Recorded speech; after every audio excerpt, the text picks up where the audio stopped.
10 erreurs à éviter à tout prix. Bonjour les Mogwai, je suis Anthony le Gremlins, vous êtes sur ma chaîne, bienvenue. Je voulais vous parler de certaines astuces ou erreurs à ne pas faire dans le jeu, parce que j'ai beaucoup joué au jeu depuis sa sortie, et moi perso j'ai l'habitude de jouer à des MMORPG, mais je me suis rendu compte qu'il y a certaines choses que je faisais naturellement, qui me facilitaient la vie, et c'est pas forcément le cas pour tout le monde. Je m'en suis rendu compte en jouant avec des potes, et même avec mon frère. Petit à petit, j'en suis arrivé à optimiser ma manière de jouer. Et comme il y a pas mal de choses qui sont pas clairement dites dans le jeu, je me suis dit que c'était l'occasion de vous faire une vidéo en espérant que ça vous aidera. Alors il y a peut-être des astuces que tu connais déjà, d'autres que tu vas probablement découvrir. Dans l'ensemble, c'est surtout des trucs que j'ai écrits parce que j'ai fait des erreurs bêtement, et j'aimerais sincèrement éviter que vous fassiez la même chose. Alors on commence tout de suite avec la première erreur que tu fais probablement sans le savoir, qui est ne faites pas la cuisine. Alors ça peut te sembler anodin parce que tu te dis cuisiner, ça permet d'utiliser des ressources que tu n'utilises pas habituellement, en plus c'est pratique parce que ça te fait des recettes qui augmentent ta vie, qui des fois peuvent ressusciter tes personnages. C'est la pire des conneries à faire. Pourquoi? Parce que certains des ingrédients à utiliser, comme tu peux voir ici, en fait c'est des ingrédients qui vont te servir plus tard à faire évoluer tes personnages. Typiquement le perso que j'ai là, Xiangling, elle a besoin de piment de Rayon pour justement évoluer et monter ses niveaux maximum. Sauf que si je prépare de la viande sautée à tout va pour la ressusciter, et bah ça consomme ces fameux piments, qui sont pas compliqués à récupérer, mais c'est quand même plus agréable d'avoir tous les ingrédients et toutes les ressources nécessaires pour faire évoluer beaucoup plus rapidement tes personnages. Ce que je vais te conseiller de faire, c'est d'utiliser plutôt des techniques de soins alternatifs, comme celles que j'ai conseillées dans ma vidéo, faire revivre ces persos gratuitement, et sans objet. À l'avenir, tout ce qui te restera à faire, c'est de ramasser littéralement tout ce que tu trouves sur le chemin. Chaque fois que tu bats des monstres, tu ramasses absolument tout. De toute façon, vous avez une capacité d'inventaire qui est énorme. Comme tu peux le voir ici, elle est de 30 000 objets, donc ramasse à tout va, et ne consomme pas tes matériaux bêtement, comme ça tu seras bien content de les avoir plus loin dans l'aventure. Ensuite, ce que je vais te conseiller, c'est de ne pas conserver vos matériaux d'expérience de personnages, ni vos matériaux de renforcement d'artefacts. Alors la majorité d'entre vous, probablement déjà habitués au RPG ou au MMORPG, vont probablement hurler au moment où je vais dire ça, mais je vous assure que vous faites une grosse erreur en conservant tous vos objets. Pourquoi ?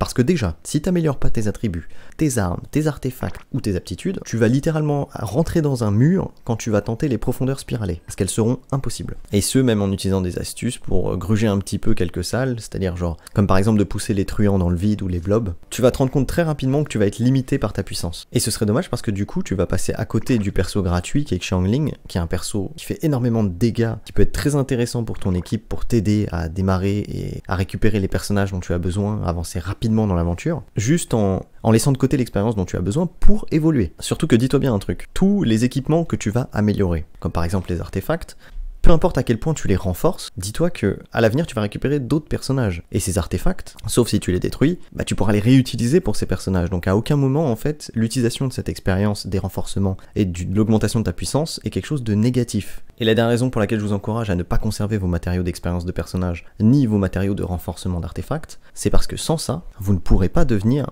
10 fois plus fort. Et c'est pas un titre putaclic, c'est littéralement le terme. Tu vois là, ça c'est deux persos que j'ai récupérés au tout début. Mona et Fish. En moyenne, Mona, elle tapait à 40 points de dégâts, ok? Et elle faisait quelques coups critiques à 80. Fish, quant à elle, voilà, elle tapait en moyenne à 20 points de dégâts, et ses coups critiques montaient à 40. Je leur ai donné absolument toute l'expérience que je pouvais leur donner. J'ai monté Mona et Fish au niveau 50, j'ai fait 2 renforcements d'armes de Mona, idem pour Fish, et au niveau des artefacts, je peux voir qu'on a du renforcement plus 11, plus 3, plus 13, plus 15, dont un bleu. Dans l'ensemble, c'est pas non plus des artefacts ultra pétés, mais ils ont été bien évolués, tu vois, on a du 10, 16, etc. Voilà. Regarde bien. Quand je te dis 10 fois plus fort, ça rend pas une blague. Évidemment, quand je cherche des mobs, y a personne, et quand je les veux pas, ils me cassent les couilles. Elle fait du 150 en moyenne et parfois elle a des coups critiques qui peuvent monter dans les 1000.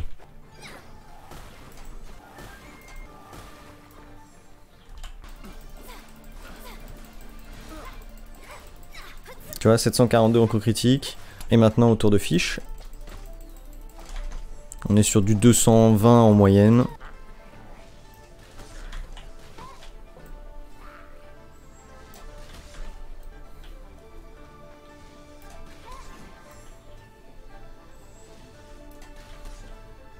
Et 800-900 en coups critiques. Voilà, donc n'hésitez pas à les améliorer dès que possible. Ça va vous aider tout au long de l'aventure. Ensuite, n'ignorez surtout pas le principe fondamental de résonance élémentaire. Si tu sais pas de quoi je parle, va dans le menu équipe, et en haut à droite, tu as un petit truc qui s'appelle résonance élémentaire. Et en fait ici, tu as l'explication de ce qui va se passer suivant la composition de ton équipe. Si par exemple, tu as 4 types élémentaires différents dans ton équipe. En l'occurrence, c'est ce que j'ai. J'ai un géo, un anémo, un pyro et un électro. Ça me donne un bonus. Ce bonus va augmenter toutes les résistances élémentaires de 15%. Et chaque composition apporte un bonus différent. Je te conseille vraiment de les étudier en détail parce que ça va te sauver la vie et c'est les choses à utiliser en fonction des différentes situations et des différents monstres que tu vas avoir en face. Typiquement pour la profondeur abyssale, ce truc-là est vital. Parce qu'à chaque fois que tu vas démarrer une salle, tu peux voir à quel ennemi tu vas avoir affaire. Et si par exemple, tu vas avoir affaire à des ennemis de type électrique, eh ben tu sauras quelle composition adopter pour être préparé face à cette éventualité. Voilà, ces petites améliorations qui vont booster ton équipe, c'est l'effet de la résonance. Et on va également voir les réactions élémentaires. Les réactions élémentaires, qu'est-ce que c'est? C'est quelque chose de vital. Mais littéralement vital, ça va multiplier tes dégâts par 5, clairement. Et je vais te montrer ça tout de suite en abyssal, comme ça tu vas te rendre compte. Alors, ce que je te conseille, c'est d'aller sur le site genshin.gg/element. Je mets le lien dans la description, ça tu pourras le retrouver facilement. Tu as tous les détails concernant les réactions élémentaires. Une réaction élémentaire, qu'est-ce que c'est? Lorsque tu vas taper un ennemi avec un élément précis, par exemple si tu l'attaques en premier avec du cryo, donc du gel, et que ensuite tu enchaînes avec un personnage qui l'attaque avec un élément électrique, ça va générer une réaction élémentaire qui va infliger un dégât ou un effet particulier. La liste des réactions élémentaires qui existent est disponible sur ce site. Ah oui, le site est en anglais, mais faites clic droit si vous êtes sur Chrome, traduire la page. Et sinon, il y a des extensions Firefox et pour les autres navigateurs pour l'avoir en français. Si jamais vous galérez un peu avec l'anglais. Voilà, comme je te disais, chaque élément combiné donne un effet particulier. C'est ça qu'on appelle la réaction élémentaire. Mais il y a un des effets qui est surpété et que je recommande fortement, c'est celui-là. La supraconductivité. Ah putain, c'est super dur à dire. On dirait un truc de Mary Poppins. La supraconductivité. La supraconductivité, c'est ce que je disais tout à l'heure, si tu mets un effet cryo et ensuite que tu enchaînes avec de l'électro, ça inflige une zone de dégâts cryo, une zone qui donc inflige des dégâts de froid, de glace, et qui en plus réduit la résistance physique de la personne que tu as visée de 50%. Autrement dit, il est 50% moins fort. Et crois-moi, ça fait la diff. Ça fait vraiment la différence. Celui-là est extrêmement puissant, je le conseille fortement. Et il y en a un autre que je recommande, c'est surchargé. Électricité et feu, c'est extrêmement puissant. Pareil, ça fait une zone de dégâts enflammés. Et ça, ces réactions, il faut essayer de vous en souvenir, il faut essayer de les connaître, parce que ça va vraiment vous aider à faire beaucoup plus de dégâts et à vous en sortir. Et si tu connais ce truc-là par cœur, tu peux te sortir de n'importe quelle situation et reprendre l'avantage, très facilement. Un petit exemple très rapide, voilà, là on est face à des électroblobs, donc électricité. Et donc si on suit les conseils, face à de l'eau, il nous faut plutôt du feu ou de l'électricité. Et bah encore une fois, il y a surchargé qui est très puissant. Bah comme ça je vais montrer surchargé et tu vas comprendre à quel point c'est pété. Voilà. Ah oui, ça je l'ai appris il y a pas longtemps, tu peux descendre. Si tu vois pas les mots en entier, tu peux descendre avec la molette. Je dois être juste un boulet à mon avis à pas l'avoir retrouvé, mais on sait jamais, tu vois. Ça, si ça peut aider. Regarde bien, concentre-toi bien sur la puissance des dégâts.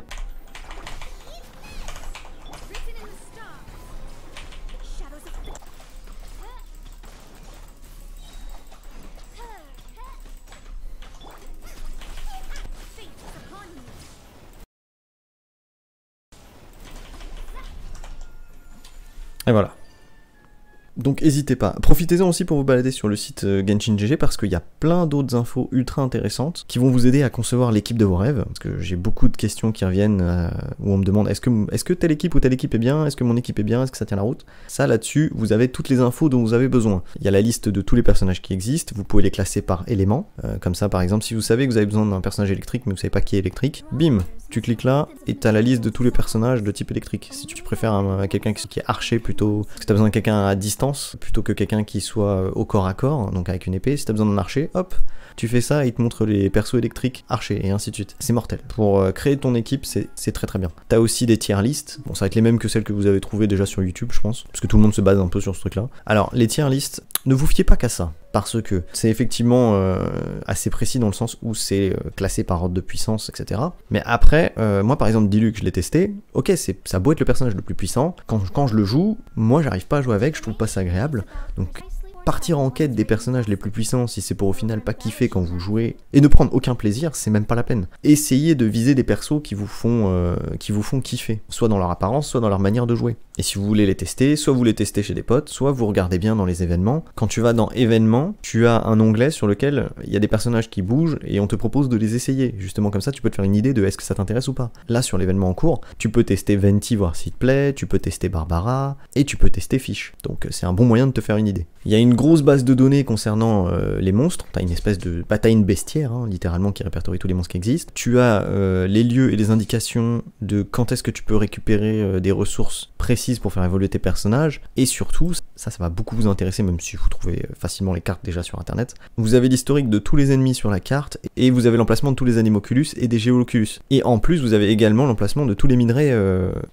que vous devez collecter pour pouvoir améliorer vos armes. Donc toutes ces infos essentielles, elles sont réunies dans un seul même site. Bouffez-le parce que ça va vous aider de ouf. Ensuite, n'oubliez pas le guide de l'aventurier. Parce que le guide de l'aventurier, il a une fonctionnalité qui est mortelle, mais vraiment mortelle. Admettons, voilà, t'as ton perso, tu es arrivé au maximum de son niveau, tu vois, tu veux l'améliorer, mais il te manque des ressources. Voilà, si j'ai besoin d'un matériau précis pour la faire évoluer, admettons par exemple le fragment de l'azurite Varunada, en bas il y a indiqué où est-ce que je peux le récupérer, donc là, soit sur un esprit des eaux, c'est un monstre assez puissant, soit en synthèse. Synthèse, qu'est-ce que ça veut dire? Ça veut dire que si je vais dans une ville où il y a une table d'alchimie, je peux le créer à condition que j'ai les ressources nécessaires pour le faire, les matériaux de synthèse. Donc je me rends dans une ville, hop, devant Timaeus, là on est à côté de la fontaine de Mondstadt. Tu fais fabriquer sur la table de synthèse, tu regardes l'objet dont tu as besoin, et ici t'indiques le nombre de matériaux de synthèse dont tu as besoin pour le créer. Là si j'en utilise 3, je récupère un matériau. Et il m'en faut 6 au total, j'en ai 3. Voilà, donc ça peut être un moyen de récupérer. Maintenant, on en revient à notre fameux guide de l'aventurier. Si j'ai pas les ressources,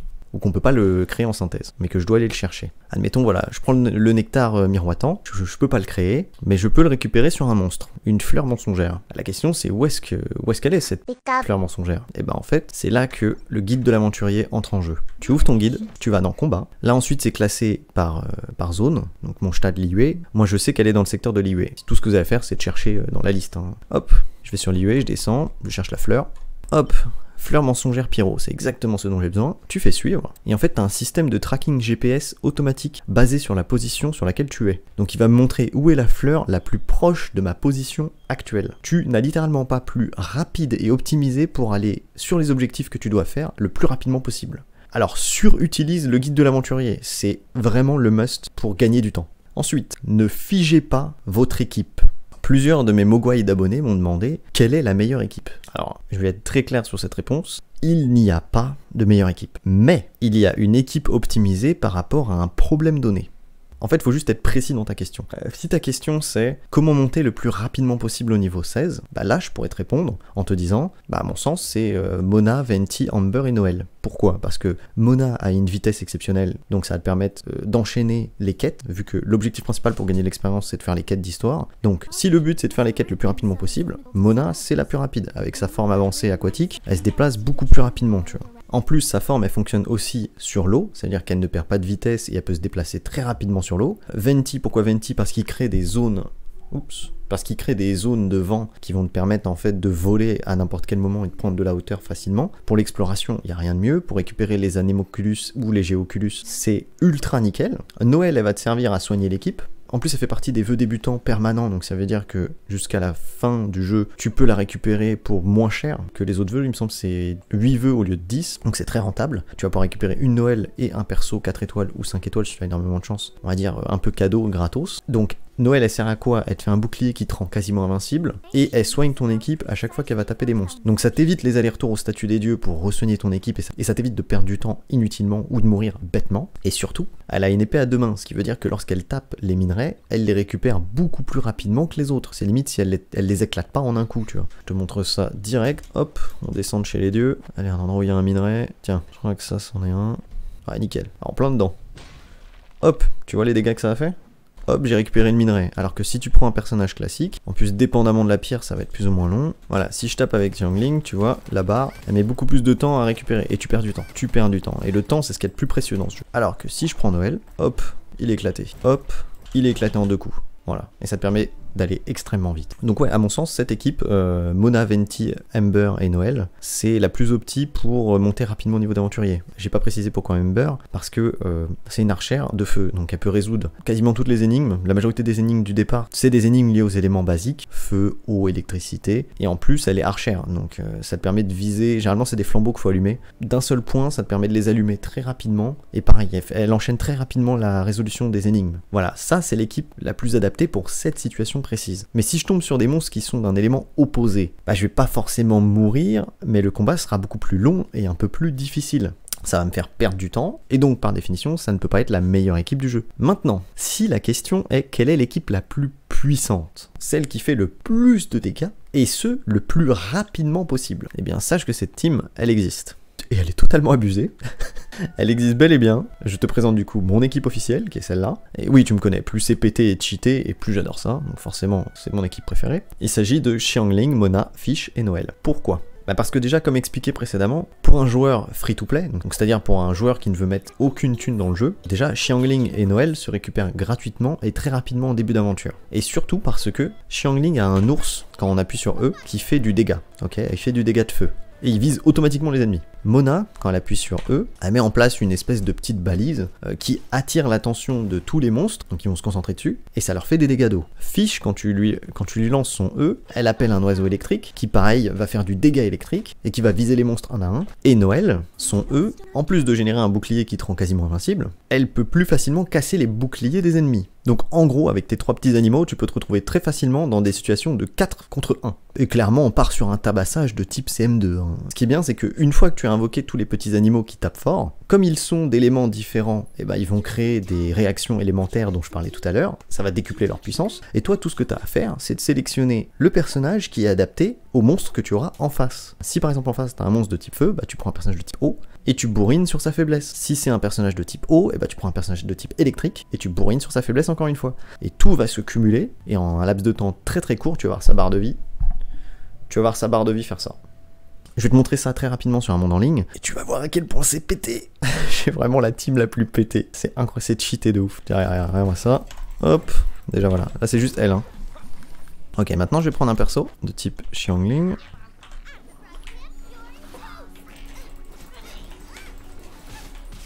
Voilà, je les one-shot. Quasiment je les one-shot. C'est qu'on va prendre Xiangling et Mona, tiens, voilà, pour vous montrer l'association des petits animaux. Parce que là je peux pas prendre mes 4 personnages, c'est normal. Hop, on va aller sur un boss. Donc ça vous allez voir un peu la puissance du truc. C'est un boss électrique, donc j'ai E et faux, c'est bon. Ça, on rentre dans ce que je vous ai dit. Voilà, tu vois sa barre de vie? Hop, je mets les 2 petits bonhommes. Et voilà comment ça tape. Ça va super vite. Ah bah voilà, nickel. Hop. Voilà.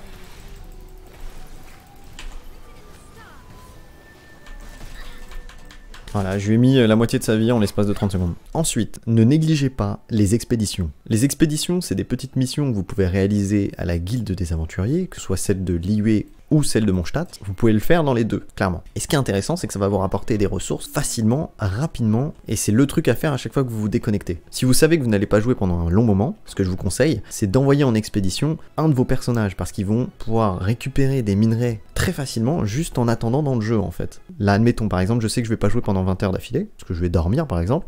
Eh ben, tu sélectionnes le nombre d'heures où t'es pas là, et plus tu vas monter en nombre d'heures, et plus tu vas récupérer un nombre de ressources important. Ce que je conseille, c'est de mettre le maximum. Et voilà, je sélectionne un personnage, et voilà. Et pendant 20 heures, elle va travailler, et au bout des 20 heures, tu reviens ici et tu vas pouvoir récupérer des ressources. C'est ultra intéressant, parce que tu peux récupérer des ressources pour les armes, tu peux récupérer des ressources de plantes dont tu vas avoir besoin probablement pour des élévations aussi, et tu peux récupérer des thunes aussi. Ça aussi, t'en as besoin pour faire des améliorations. Et plus vous avez de personnages, et plus vous montez en AR, plus vous pourrez envoyer des gens en expédition. Au début, je ne pouvais en envoyer en XP que 2. Maintenant, c'est monté à 3 parce que mon niveau d'aventurier a augmenté. Et ce qui est cool, c'est que plus vous allez récupérer de personnages, et plus vous allez pouvoir l'utiliser aussi. Parce que typiquement, moi, Bédou, je m'en sers jamais. Donc, c'est devenu mon personnage d'expédition officiel. Et comme ça, tu peux l'envoyer même si tu joues. Parce qu'il faut savoir que quand tu envoies un personnage en expédition, tu ne peux pas l'utiliser. Forcément parce qu'il est en mission. Mais Bédou, comme je m'en sers jamais, et ben je l'envoie tout le temps. Dès que possible, récupérer des ressources. Et ça va te servir pour plus tard. Et enfin, on en arrive à la dernière erreur que tu fais probablement sans le savoir, à savoir, ne gaspillez pas vos vœux. Alors, 3 gros conseils qui vont vous sauver la vie. Primo, privilégiez des bannières avec des taux d'obtention élevés, afin de maximiser vos chances et être sûr d'avoir le personnage dont vous avez besoin. Vous pouvez voir tous les détails concernant les probabilités d'obtention dans la partie détails en bas à gauche. Donc là, tout ce que vous allez faire, c'est lire tout en détail, prenez votre temps, comme ça vous n'allez pas dépenser dans des bannières inutilement. Ce que je te conseille, c'est de privilégier plutôt des bannières d'événements, parce que généralement, les bannières d'événements, ce qui va se passer, c'est que les persos que tu vas voir sur la bannière, ils ont des chances plus accrues de tomber, normalement. Normalement, c'est vérifiable dans le détail, mais là pour la balade en pinte, c'est le cas par exemple. T'as plus de chances d'avoir ces 3 personnages, et lui en 5 étoiles, plutôt que si tu fais par exemple Envie de voyage, où là ça va être toutes les armes du jeu quasiment, et tous les personnages du jeu. En tout cas ceux qui sont accessibles dans la mise à jour actuelle. Ensuite, le deuxième conseil, lorsque vous avez besoin de vœux supplémentaires, vous pouvez vous rendre dans la partie échange astral pour convertir vos primogèmes en pierre de la destinée ou en pierre de la fatalité ou échanger des astéries, etc. Enfin bref, vous pouvez convertir vos ressources, entre guillemets, vous pouvez convertir vos ressources clés pour avoir plus de vœux par exemple. Ne le faites qu'en cas de dernier recours. Il vaut mieux que vous les échangiez au compte-gouttes plutôt que vous alliez sur la pierre de fatalité par exemple et que vous mettiez genre 25 et vous envoyez tout. Parce que si vous faites ça, vous pouvez pas faire machine arrière en fait. Et si au final vous n'aviez besoin que de 3 ou 5 pierres de la fatalité, bah vous vous retrouvez bloqué avec 25 pierres et il n'y aura pas moyen de récupérer vos primogèmes pour les utiliser autrement. Et on ne sait pas à l'avenir si on peut pas utiliser les primogèmes de façon plus intéressante. Donc allez-y au compte-gouttes. Pour le coup, ces ressources-là, c'est des ressources extrêmement importantes, donc lâchez-les le moins possible. Et on en arrive au dernier conseil qui est sans doute le plus important et qui est paradoxalement le moins clair au sein de la communauté, parce que tu as 50 000 infos différentes, c'est comment faire les vœux. Dans le jeu, vous avez la possibilité de gagner des lots en faisant des vœux. Okay. Ces lots peuvent être soit des objets, soit des personnages. Tu vois là par exemple, tu peux faire un seul vœu ou faire les vœux 10 par 10. Et c'est comme ça pour chaque bannière. Naturellement, le jeu va t'inciter à les faire 10 par 10. Mais c'est une grosse erreur. Ne faites surtout pas des vœux 10 par 10. En fait, je t'explique. Tu as deux compteurs. Okay. Tu as le compteur des lots 5 étoiles et le compteur des lots 4 étoiles. Ces lots contiennent des objets et des personnages. Et ils fonctionnent indépendamment l'un de l'autre. Ils ne sont pas liés. Okay. Ces compteurs sont ce qu'on appelle des lots de consolation. À chaque fois que tu fais 90 vœux, si tu n'as rien eu, tu obtiendras un lot de consolation. Donc si par exemple tu fais 89 vœux sans aucun 4 étoiles, bah tu peux être sûr que ton 90e vœu, ce sera un lot 4 étoiles. Et pareil pour les 5 étoiles. Si tu fais 89 vœux sans aucun 5 étoiles qui tombe, au 90e, tu auras un 5 étoiles à coup sûr. Ce qui est bien, c'est que tu as un historique en bas à gauche là sur la page pour voir où tu en es au niveau de tes vœux. Comme ça tu peux compter. Et là, tu vois, il y a la preuve de ce que je viens de t'expliquer juste avant. Les lots 5 étoiles et les lots 4 étoiles ne sont absolument pas liés. Au bout du 49e vœu que j'ai fait, j'ai eu la lance de Favonius 4 étoiles, donc un objet 4 étoiles. Et au 50e vœu, direct après, oui, j'ai une sacrée chatte, j'ai eu un personnage 5 étoiles. Maintenant, où est-ce que je veux en venir en te racontant tout ça? Ce qu'il faut absolument retenir, c'est qu'il faut que tu fasses les vœux 1 par 1. Là, comme ça, 1 par 1. Et surtout pas 10 par 10. Comme ça, si tu obtiens un lot de consolation plus tôt que prévu, eh ben tu pourras économiser des vœux. Et moi je vais pas te mentir, au début j'ai fait la connerie de les faire 10 par 10. Du coup j'ai perdu des vœux bêtement. C'est pour ça que je te fais la vidéo.